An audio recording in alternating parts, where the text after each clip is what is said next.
Hello and welcome to Crime Update Files. I am your host HR from London, Wandsworth. Detectives investigating the death of a man in Wandsworth have charged a man with his murder. Paulo Mendes, 27, of no fixed address was charged on Sunday, May the 28th with the murder of Peter Sisson. He will appear in custody at a magistrate's court on Monday, May the 29th. Police were called on Tuesday, May the 23rd after concerns were raised for the welfare of an occupant of an address in Juniper Drive, SW18. Officers attended inside the address. They found 60-year-old Peter Sisson. He was pronounced dead at the scene. His next of kin has been informed and are being supported by specially trained officers. A special post-mortem took place on Thursday, May the 25th. No formal cause of death was established and further tests will be carried out.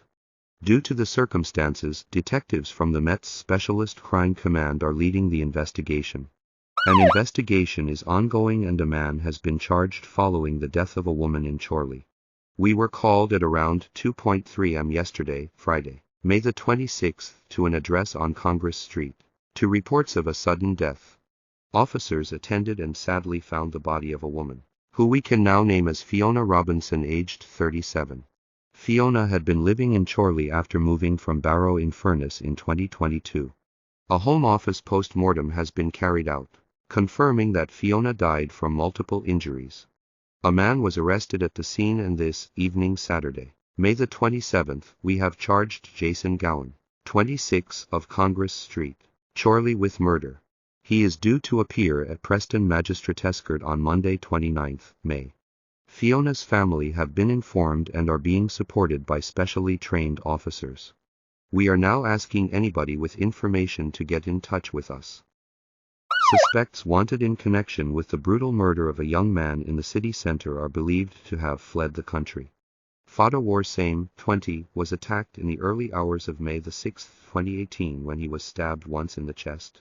Merseyside police detectives investigating his death believe Fada, originally from Cardiff, was stabbed at the corner of Wood Street and Row Alley before he made his way to Hanover Street, where it's thought he collapsed at about 4 am. Fada was visiting the city with friends and had been watching the Tony Bellew v David Haye boxing rematch. Investigating officers believed the attack followed an altercation between Fada and 3 men outside what was then the Popland Club on Slater Street, Liverpool City Centre. At around 3:3 am, Fada becoming separated from his 2 friends, a key 30-minute gap during which the victim ended up on busy Hanover Street at 4 am. Fada was punched and fatally stabbed by a single knife wound. An off-duty nurse saw the 20-year-old lying bleeding in the street and gave him emergency first aid until an ambulance arrived on the scene. Sadly, Fada later died of his wounds. A post-mortem examination confirmed he died of a single stab wound. Merseyside police has spoken to witnesses and made several arrests in the years following Fada's murder, but have never managed to secure enough evidence to charge anyone in connection with his murder. This month marked 5 years since his death, and police have issued another appeal for information. Detective Chief Inspector Kath Cummings told The Echo, "The person who did this has lived with this on their conscience for 5 years now. Friendships and loyalties can change over this time, and we are still appealing for anyone with information to please come forward. We are just as determined to find the person responsible as we were in 2018. I would urge people in the community for their help with this ongoing investigation, and that it is not too late to come forward with any information you may have, no matter how small." A second man has been charged in connection with the death of Warren Burns in South Manchester. Mr. Burns, 37, sadly passed away in hospital following an incident on Sunday the 21st of May 2023 at an address on Haysham Avenue in Fallowfield. Damien White of Woodham Road, Northern Moor, has today 27 divided by 5 divided by 23 been charged with murder and remanded into custody to appear at court this afternoon. Brandon White of Radstock Close, Fallowfield, has previously been charged with attempted murder and will appear in court in due course. A third male and a woman arrested in connection with the murder of Mr. Burns remain in custody for questioning. This week, Mr. Burns' family paid their own tribute. Warren was a much-loved son, brother, partner and father, which he absolutely loved. He was a larger-than-life character with a gentle soul, and he was often referred to as a gentle giant. He was very fun-loving and livened up any event he attended. A woman has been sentenced to 5 years imprisonment for the manslaughter of her 5-week-old son. Ellie Jacobs, aged 19, of Moore Road, Rushton, Northamptonshire, pleaded guilty to the manslaughter by unlawful act of Archie Jacobs and child cruelty at Luton Crown Court on May 9. On 24/5, at the same court, Jacobs was sentenced to 5 years imprisonment for manslaughter and 18 months for child cruelty, to run concurrently. Just after 1 p.m. on Friday, the 5th of June 2020, South Central Ambulance Service received a 999 call regarding the cardiac arrest of a baby at Whitfield Road in Bidliston. The baby, 5-week-old Archie Jacobs, was sadly pronounced dead at the scene. A post-mortem found that the cause of Archie's death was acute paracetamol toxicity.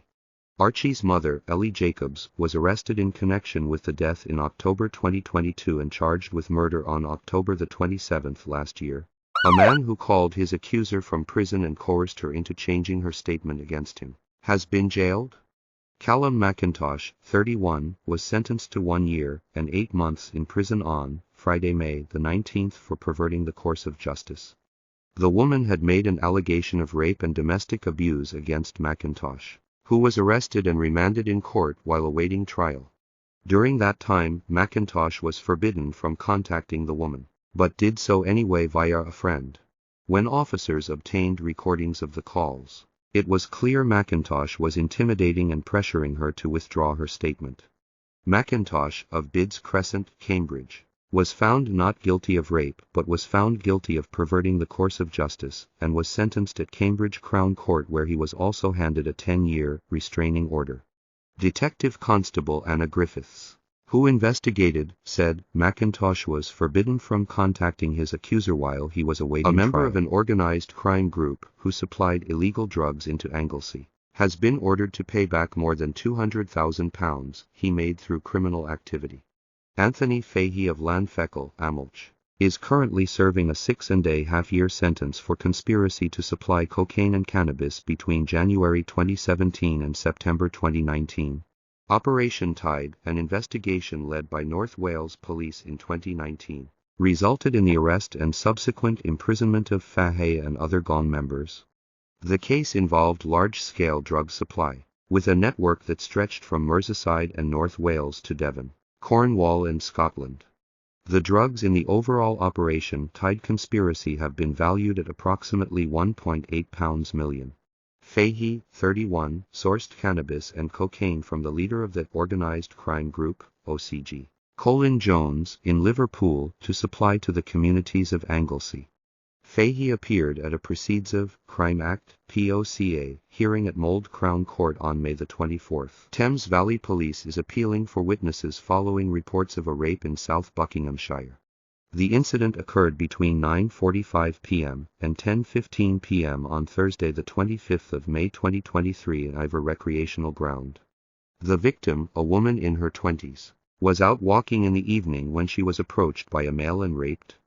The offender is described as male wearing all black, including a black face covering with a black hood. He is believed to be approximately 5'8" seconds in height. Investigating Officer Ds. Christopher Birtles, based at Amersham Police Station, said, "We appreciate that this is a distressing incident and we are investigating with the utmost priority. We would like to appeal to anybody who may have witnessed this incident or been in the area at the time to please get in touch. Any information, even if it seems insignificant, could be the missing piece we need." A man has been given a life sentence and jailed for a minimum of 9 years and 6 months after traveling to Syria and admitting he was preparing acts of terrorism.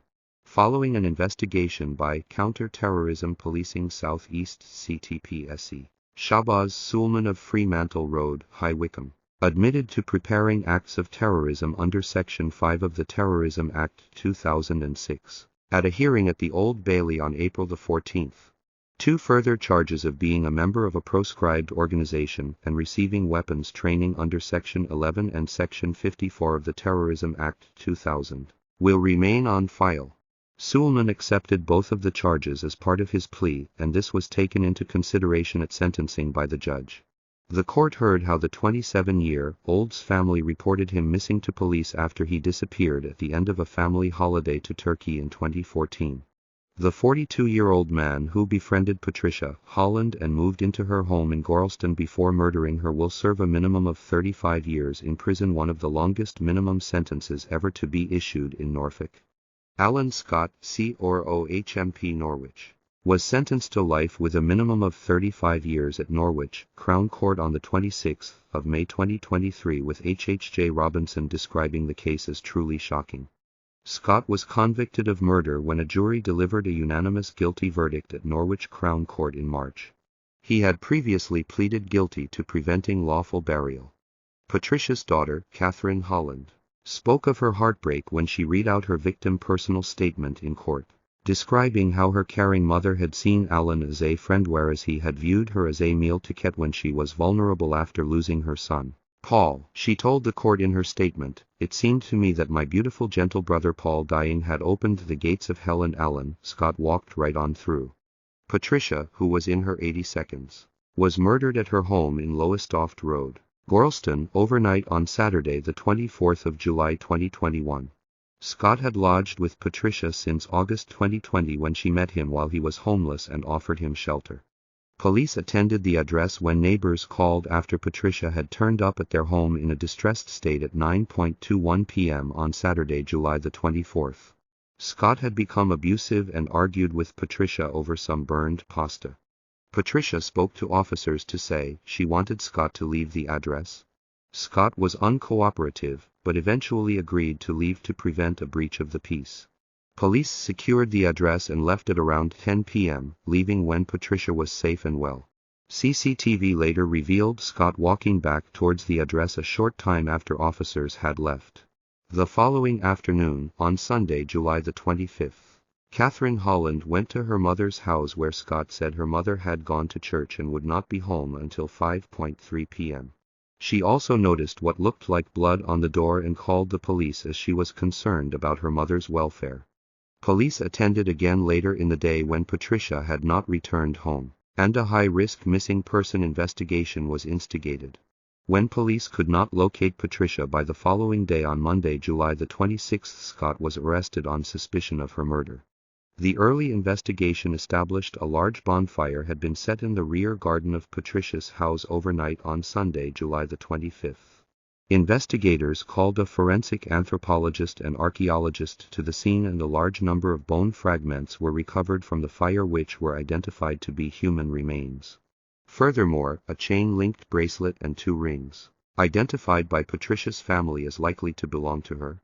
During her statement, Catherine described in court how Patricia's home and garden had been their family home, containing memories of her father, brother and grandparents who were no longer here. She added that the home, where my children would play endlessly in the once beautiful garden observing wildlife in the pond, would later be searched by officers for her mother's remains. A forensic biologist had also attended the home, finding blood spatter on a chair in the hallway. Blood was also found on a suitcase, cardboard box, and books. The pattern of blood suggested the items had been moved and the scene manipulated. There were additional indications of blood in the hallway area and towards the garden and pond area. A green t-shirt with apparent blood staining was also found in the washing machine. Further blood was found outside the kitchen door and towards one of the garden sheds. Additionally, body-worn footage from officers documented sections of the carpet in the hallway and living room had been cut. The remnants were later recovered at the bonfire site. Catherine described how the memory of her mother's burial, with 2 men carrying a tiny box of her remains to be buried with her son, Paul, is seared into her memory as she stood by the graveside with her own children. Following the sentencing, Senior Investigating Officer Detective Chief Inspector Chris Burgess said Alan Scott murdered Patricia at her home address, then attempted to conceal his murderous actions by burning her on a fire in her back garden. For many days afterwards, he denied any knowledge of Patricia's whereabouts to her family and the police until the true horrific nature of his actions were uncovered. These are the actions of a calculated and manipulative killer. I welcome the significant sentence he has received today that reflects what a dangerous man he is. Our thoughts remain with Patricia's family and friends who continue to grieve her loss. While today's sentencing cannot bring Patricia back, I hope it offers a degree of comfort that the man responsible is behind bars where he can't hurt anyone else. Thank you for watching our crime update videos. Maybe now is a good time to like and subscribe with the button below.